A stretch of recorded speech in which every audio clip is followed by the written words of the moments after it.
For those of you who don't know me, I'm Angela Abbs. I'm chair of the East Anglian branch of IOSH, and I have a really great committee working with me. Yep, a great team there.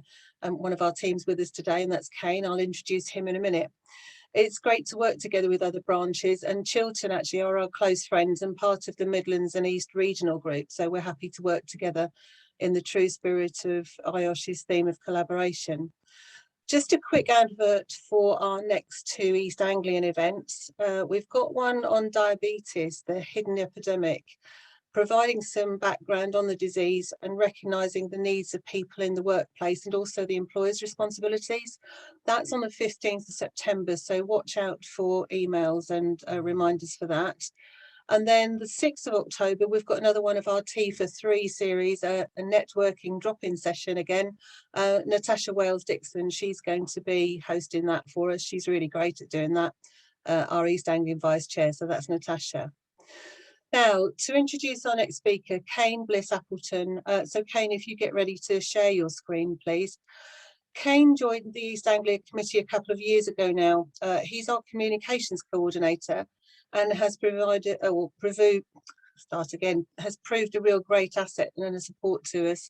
He's a really active member of the committee and I'm really grateful to him. Kate works as a health and safety manager in Norfolk for a national double glazing company, and he's going to bring you some information on DSEAR.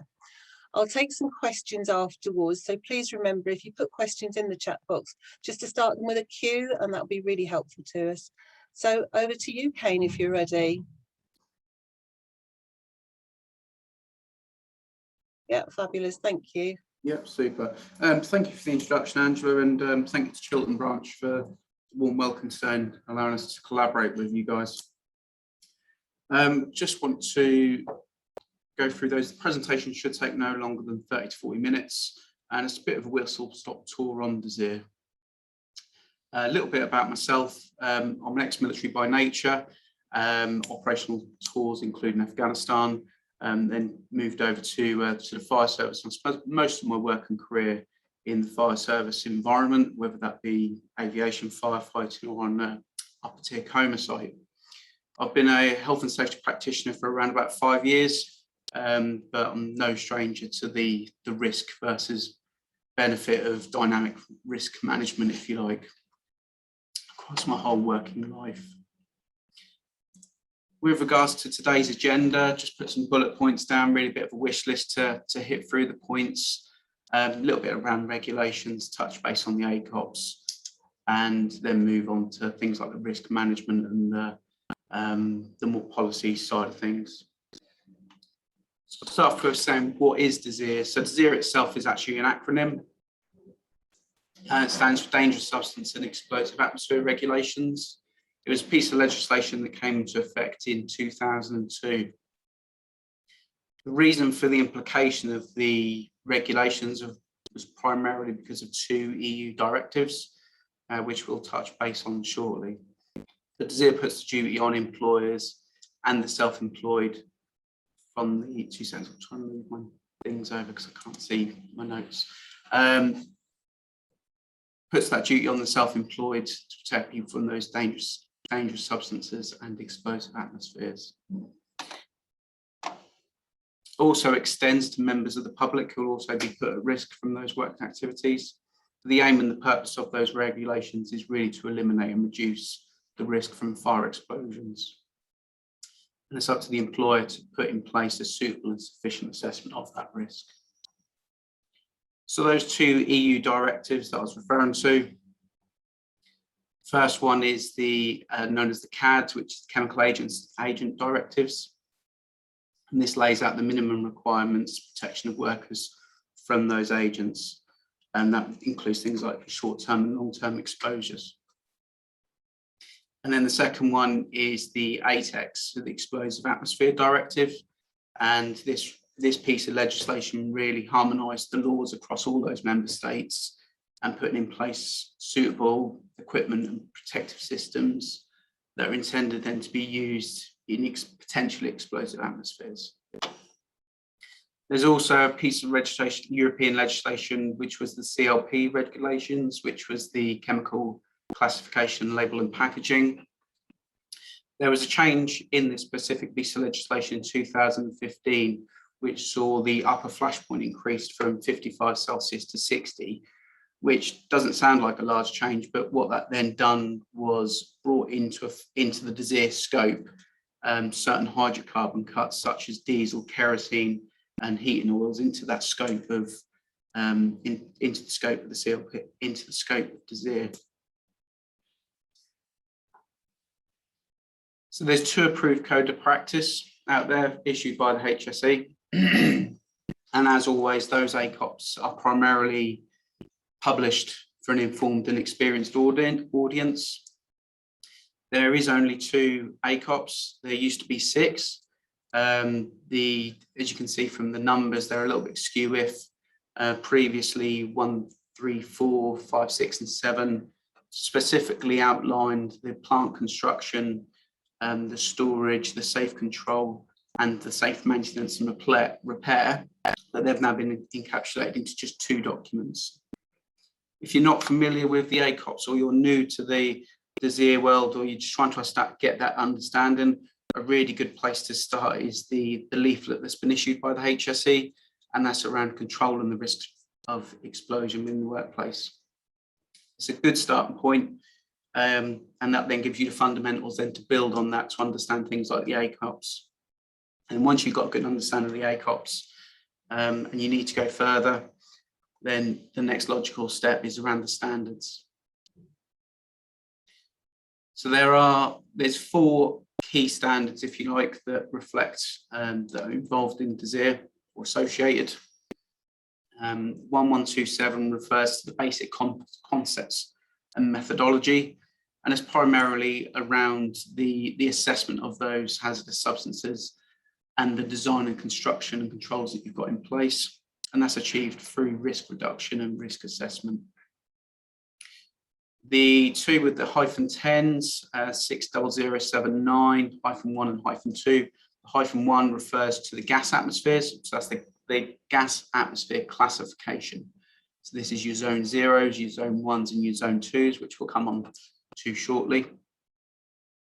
And the -10 number 2 is the same, but for dust atmospheres. So that's your 20, your 21s, and your 22s. 60079, 14, that refers to the electrical installations, and that's the design and selection. This standard specifically refers to the ATEX equipment, and if, for example, the temperature classification, the ratage, the mark, and the overload protection within the design of that equipment, but we'll come on to that in a separate slide. With regards to the DSEAR regulations, who actually enforces it? Well, it's a rare piece of legislation in that it's enforced by both the Health and Safety Executive and or the local authority. However, most of the time it's enforced by the local fire and rescue service under the local authority. If there is any HSE engagement, normally they'll be moving forward things like under the Management of Health and Safety at Work Act, or PURE, or COSH, as we've just gone through with Dermot. And yeah, they're the associated ones really to consider. Whilst we're talking about the fire safety perspective, I thought it was important just to touch base on the regulatory reform order. And the RRO is not in the scope of today's presentation. As you can appreciate, it's quite a meaty subject in its own. The RRO focuses around 6 key points, and those 6 key points generally focus on general fire precautions around low risk environments and office environments. So those 6 points is to carry out a suitable and sufficient assessment of those risks, to consider the people who are at risk, eliminate and reduce the risk as low as reasonably practicable following the hierarchy of control process, and then to put into place things like emergency plans, response plans, and then communicate those findings. The RRO doesn't reflect on the work processes, and as I said, it's more applicable to those low risk environments and more general fire precautions rather than process safety. There is a little bit of crossover between the regulatory fire order and DSEAR, primarily that of Article 12, which refers to the elimination and the reduction of hazardous substances. That sits within Regulation 5 of DSEAR, and also the terminology around the hierarchy of control and as low as reasonably practicable. But DSEAR places additional duties on the employers where their explosive atmospheres may occur. So where is DSEAR applicable? So there's dangerous substances can be present in, if not, dangerous substances are in most of our workplaces, and they can be found in anything from solvents, paints, varnishes, including flammable gases, and all of those hydrocarbons, as well as organic and inorganic solvents, and not forgetting LPG, so all compressible gases fall under the scope of DSEAR as well. And if we're looking at things like dusts from machinery or sanding operations, and including foodstuffs is also something to consider. In respect to the substances corrosive to metal, there is a specific piece in the legislation which refers to understanding what substances are corrosive to metal in your organisation. And really that focuses around substances that can corrode and cause structural damage. And there needs to be a suitable assessment in place. The way to mitigate those and put control measures in place, you can use control measures such as periodic inspections, your cleaning schedule, and your TPM schedules. But ultimately, it's a suitable and sufficient assessment of that risk. How do you understand that risk? Dermot's covered that brilliantly this morning in respect to the safety data sheets. So there's those 16 key standardized sections, and as a health and safety practitioners, I think it's quite a basic thing that we all need to be able to do is to understand that. If you're working in any environment, from an office environment to a manufacturing or construction sector, being able to read and interpret those safety data sheets is critical. Thank you, Dermot, for making that slide a lot easier, because I won't go into a few of those bits. With regards to the fire science, so understanding those safety data sheets, there's a couple of key points from a DSEAR perspective that it's always worth considering, worth having that being very clear on, and those sit around, in my view, around the boiling point, flash point, and the auto ignition temperature and the flammable range. First of all, the image on this particular one is the Bristol plant waterwork explosion, where 4 people died in the UK last December. One of those was a 16-year-old boy. Just to give it a sense of gravity as to the importance of this subject matter. The boiling point is the point at which the vapor pressure is equal to that of the atmospheric pressure, and this will give you a good idea as to the state of the substance, whether that's going to be a solid, a liquid, or a gas. An example of that is acetylene has got a boiling point of minus 85. So you're always going to see that in gas form, compared to some of the LPGs, where on a cold day in Russia, perhaps you may see it in a liquid form. The flash point is the lowest temperature at which a liquid can give off a vapor to form an ignitable mix. And again, that all depends on the fire triangle piece, but essentially it's that lowest temperature when that vapor will be there to be ignitable. Just to put that into some context of what that means, kerosene has got a flash point of 38. So it's not a very ignitable liquid. We don't have many summer days in the UK, certainly, where we do have 38, but with diesels being spilt onto hot surfaces, certainly it's going to be in those parameters quite quickly. And the other one to just discuss briefly is the auto ignition temperature, and this is the temperature at which when a substance will spontaneously ignite, otherwise known as spontaneous combustion. And the final piece I want to pick up on in respect to the fire science is the flammable range. I've chosen methane here, which is CH4. Essentially, you've got the fire triangle, but in order for that substance to actually ignite, that needs to be in between this balance of the lower explosive limit and the upper explosive limits. And somewhere in between those two is known as an ideal mixture, and that's that sweet spot. But essentially, you get that the mixture of air and fuel cannot ignite unless it lies within that flammable range. If you think of, I was trying to think of a good analogy, and it was like starting up my dad's starting up his Nissan Bluebird or Bluebell, whatever it was, back in the 80s, where he's balancing the carburetors with the amount of air and fuel. This is very similar in that getting that in between that flammable range.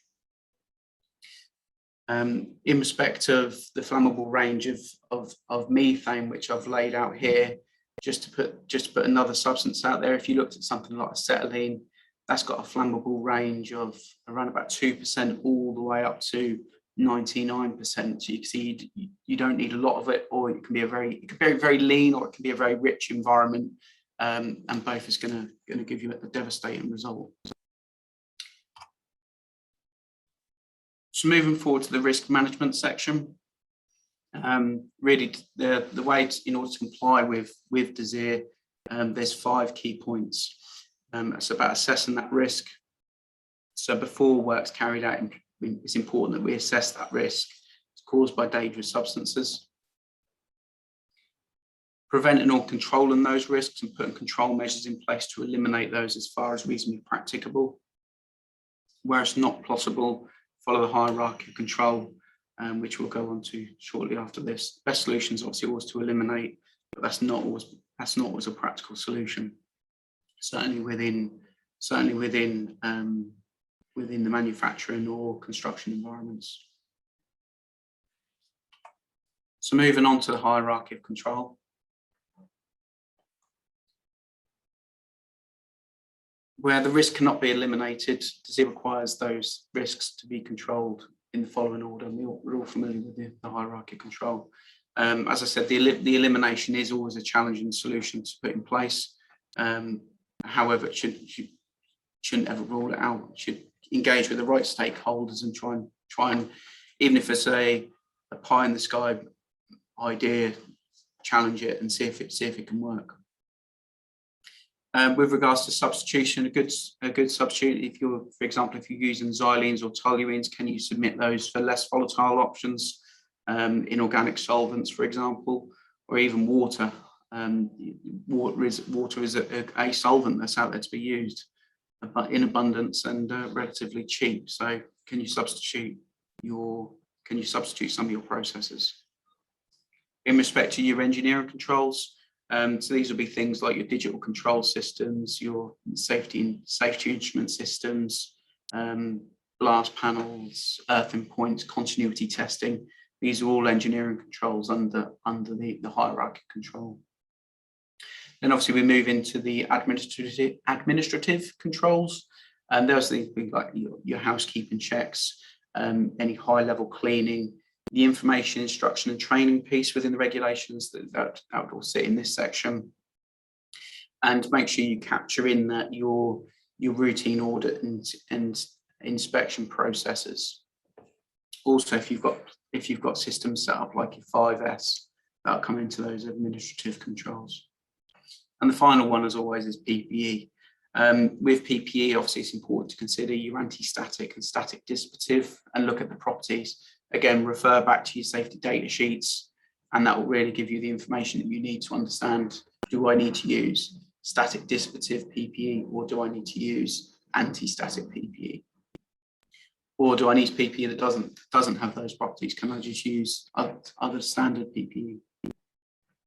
And these control measures should be consistent with the risk assessment process and communicate accordingly.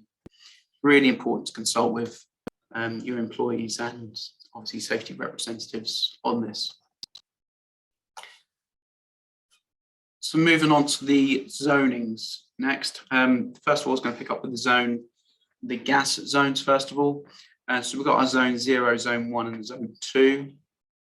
So the definitions of these, as I said, sit within the British and European standards 60079-1, and this is specifically associated to the gas atmospheres.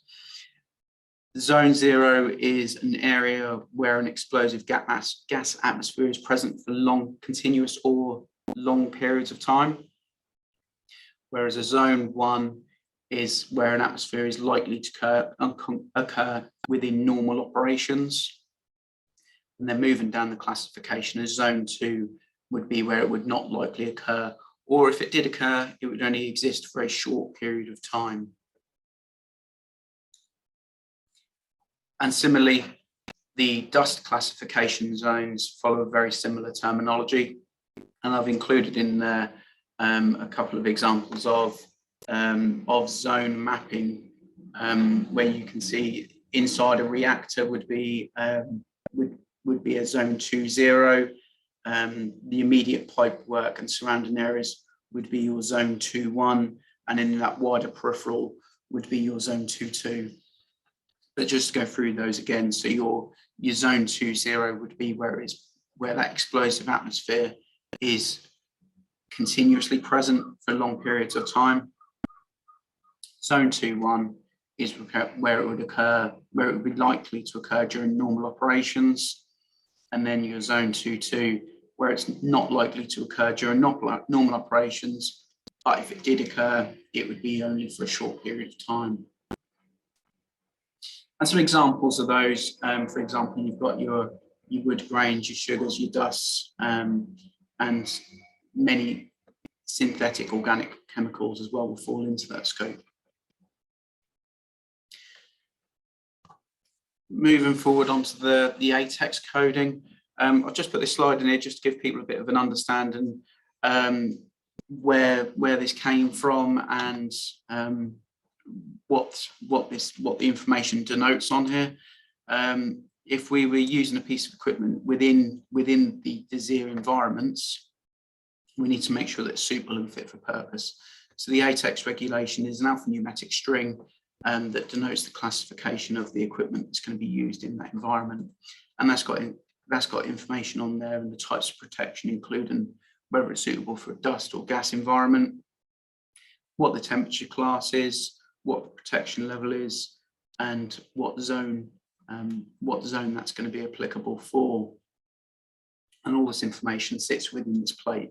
But essentially, it's really important to engage with a competent person when you are selecting these pieces of equipment for those areas.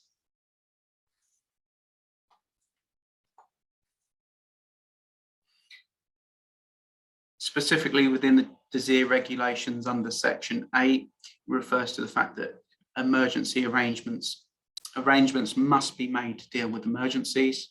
So it's not a nice to do, it's a must.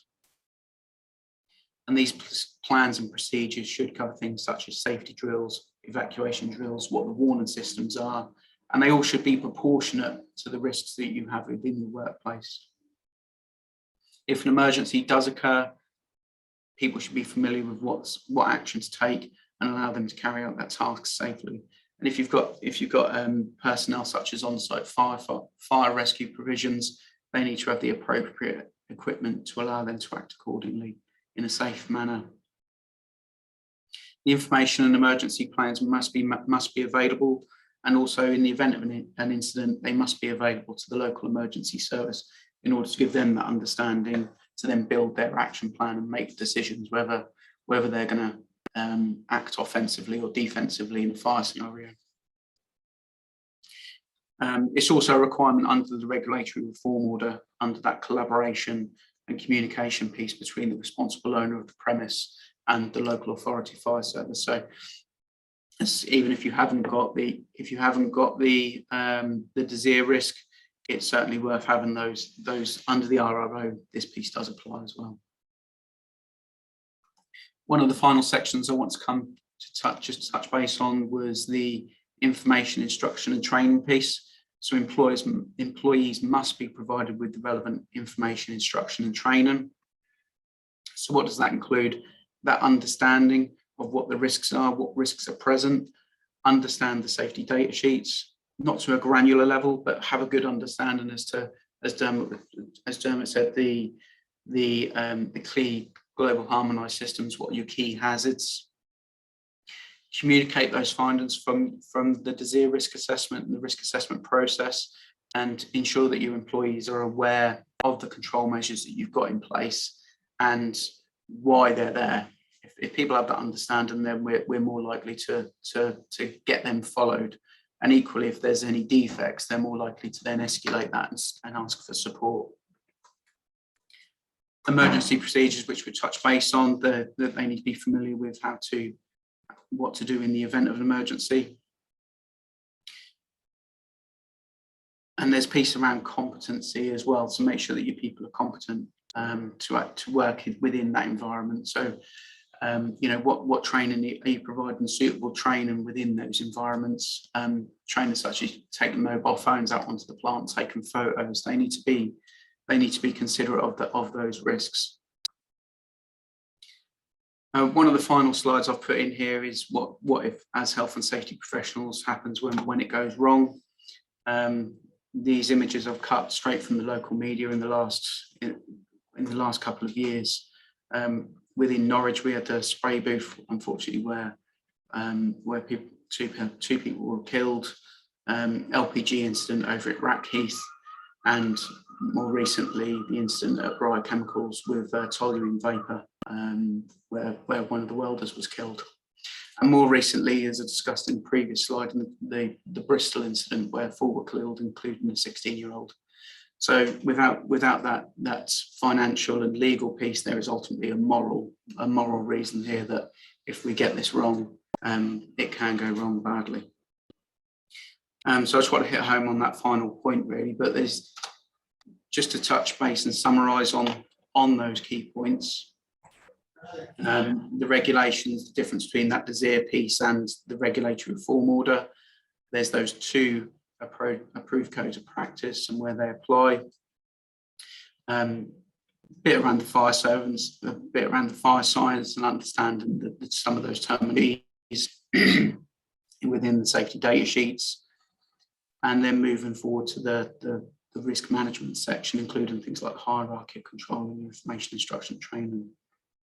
Some of the best control measures to implement on here, once you've got the systems in place, is to put things in place such as like a quarterly review with your stakeholders, engage on your safety walks, have focus groups, and really engage with your employees as much as you can, and get your teams to buy into that. And that kind of concludes my DSEAR whistle-stop tour on DSEAR, Angela. And thank you very much. I look forward to any Q&A. Thank you very much. That was really informative. You know, some useful stuff there. It's quite a complex and difficult topic, so well done and well explained. I think some of your fire service experience might have come in there too. And I guess we're all advised to check out the ACOPs. There weren't any questions in the open chat, but there were 2 direct ones that have come to me. One, obviously you mentioned the local incidents there, and we're not all in the high level gas or oil or high pressure plants, or plants like Bunsfield or Bristol, which again you know we're sadly aware of and you mentioned. So DSEAR is the essence of health and safety there, but for us more common or garden consultants who deal with lower level stuff, what are the more common day-to-day applications that might sort of catch us out that we might need to think of? I mean, you mentioned LPG, for example. Are there any other things that, you know, we might sort of bypass without realizing? Yeah, absolutely. So if you consider things like your cylinder storage areas, you know, if you've got medical gases as well, so all those compressed gases fall into the scope of DSEAR. Certainly with regards to your heating oil, if you're heating large area, if you're heating areas, you know, are you storing any heating oils? If you manage fleet or engage with fleet, is there levels of red diesels on farming environments, for example, or from a fleet perspective, any fuels or kerosenes? And then more generally breaking that down to organisations that may that have large volumes of solvents for spray painting, as an example. And actually, I say large volumes. That's not the case, because the DSEAR doesn't put a number on there. So any volume of solvent would fall into that scope. But there's a balance of risk there, obviously, to take what control measures you put in place. Sure. So sort of the more common or garden stuff that, I mean, I, for instance, do in the motor industry, and there's solvents in there because they do spray painting. You know, you've mentioned spray booths, haven't you already, where we had those fatalities in Norfolk? Yeah, exactly. Things like continuity testing and control measures, such as if a joint's broken on if a flange joint is broken, for example, ensuring that when that joint's then reconnected, there's a suitable continuity test undertaken. And so, yeah, it's quite varied from that perspective, I believe. Yeah, so there's sort of lower level stuff that could have high level consequences. Ray and Tim have just put into the chat there, working in the NHS, they had anaesthetic gases in store with an old brass, that just disappeared up, old brass toggle light switch. So years back, batteries and UPS can fall into the scope. So there's some more comments for you. The other thing that was picked up is when you say that information should be available to local emergency services, what form of information do they need, and how do they get it? I mean, do we give it to them early, or is it available on scene, or is that too late? What's your thoughts? Yes, it's a good question. So the local fire service will normally undertake what's called 7.2Ds. So they'll pick their high risk environments on their patch, if you like. And they'll be engaging with those health and safety practitioners or to personnel within those businesses. However, if you do have significant risks, which will be in our communities that we won't know about, there's always an option of engaging with your local authority fire service and saying, look, I've got, just so you're aware, we've got some control measures in place, but if you want to come down and actually have a look and just familiarise yourself with the area, you're always welcome to do that. From a fire service perspective, it's always encouraged, and a good relationship building, one. Right. But in answer to another branch to answer that question, where you would normally have your fire risk assessment or your emergency plans. Within that, you could have a DSEAR aspect, say these are our hazardous substances. These are the environments really where to consider, where there's high potential risk for people or processes. Okay. A couple of late sort of comments and questions here. We have got, thanks for the presentation. There you go. Do you have any examples of things that are borderline for triggering DSEAR, but you would consider DSEAR requirements aren't quite triggered for them? I'm not quite sure if I've read that one out right, but I don't know if you understand that one. So do you have any examples of things that are borderline for triggering DSEAR that you would consider DSEAR requirements aren't quite triggered for them? So I guess that's sort of that in-betweeny thing. Yeah, probably if you've got places like fabrication workshops, where you would occasionally maybe getting a small oxyacetylene kit to do any cutting or fabrication. Certainly it's worth considering the regs at that point, and then reflecting that into your fire risk assessments and any DSEAR aspect. Okay. Yeah, probably if you're bringing substances in or out on a low or rare occasion. So worth mentioning. Yeah, certainly. Yeah. Okay. And I think we'll call it a day on these ones. This is very pertinent in these days, isn't it? Sanitizers, storage of high alcohol. I can't even say it. Perhaps I've had a gin already. High alcohol sanitizer. And what about the storage of that? And then another one says, I worked for a council who were holding voting and purchased 100 tubs of 1,000 alcohol wipes. Any thought on that? Regarding the alcohol wipes, I think it was London Fire Brigade put out some communication around how to safely manage any infantry that organisations do have. But I think it's relatively low risk, but it might not be for an office environment, for example. So I'd say reflect on the safety data sheet and then make sure that they're stored in accordance. But certainly I wouldn't consider that under the DSEAR world.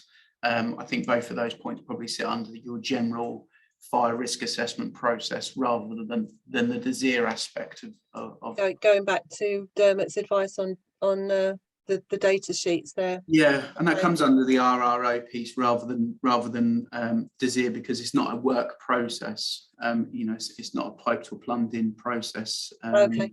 Using for a work activity. So we had, I think, didn't we, something about when the sanitizers first came out about whether you could leave them in a hot car. I can remember when that came out when COVID broke, didn't it? Okay then, Kane. I don't know where I was reading DSEAR and said Kane at the same time, and it all came out wrong. Sorry about that. Okay. So thank you ever so much. I mean, that was really well done, and some interesting questions did come out there as well. So now we'll hand back to Melissa, I think, to close the session. No, thank you so much, Angela, and thanks very much, Kane, for that very detailed and really informative session. There was a question Tim asked that kind of will connect the two presentations. So he asked, do you think a COSH assessment should trigger a DSEAR assessment? I think that the potential is definitely there. And I think it's probably within a COSH assessment, it's a very good, it could be a very good trigger to actually just have would this come into the DSEAR? I think ultimately it depends on who would be undertaking that assessment, whether they would know what then DSEAR would apply to. But certainly when somebody's undertaken an evaluation of all of those COSH pieces, it's a good time to reflect on the infantry. What are we using it for, and then think, actually, yeah, this probably does come into the scope of the DSEAR legislation. I think it's a good trigger. Actually, I'm going to take that one away from myself. That one. So yeah, thank you, Bliss. No, well, thanks, Tim, member of the Chiltern committee. Great. I know we've all said thanks. Just want to say very much thanks again. As Angela has said, one of IOSH values is around collaboration. I think we've demonstrated that excellently. Not only this event, but several other events has been happening over the last year. And, during this summer school series, we had another collaboration with Staffordshire branch. So I just want to close with saying a reminder around the next week's session. We have two more in our Back to Basics. I don't know if Alan Plum is on, but he was the creator of this. I sing his praise every week. But next week, we actually have the president-elect of IOSH, Louise Hoskin, will be our presenter on the topic around duty to manage asbestos. Now, we'll be sending out the comms on that event from this afternoon via the LinkedIn channel, Twitter. A mailer may go out next week. In that, we will post, there are two links from other really great branch events that have happened on the topic around asbestos. I think the Edinburgh branch, and I can't remember the other branch, but some really good webinars. So I recommend having a look at those. Again, Louise' session will be bite-sized. It will be 45 minutes, but it's great to have her come to present. She is a Chiltern branch member, but she's also president-elect of IOSH. So look out for that, and follow us on our LinkedIn branch, and also the East Anglia branch and any other of the branches for information on upcoming events. Again, I want to thank everyone who has helped support this event. If Dumont is still on, thanks again. Tony for all of the comms, Kane, and Angela, and of course Alan and the rest of the Chiltern branch committee. Have a great rest of the week, and see you all next week. Thank you. Bye. Bye.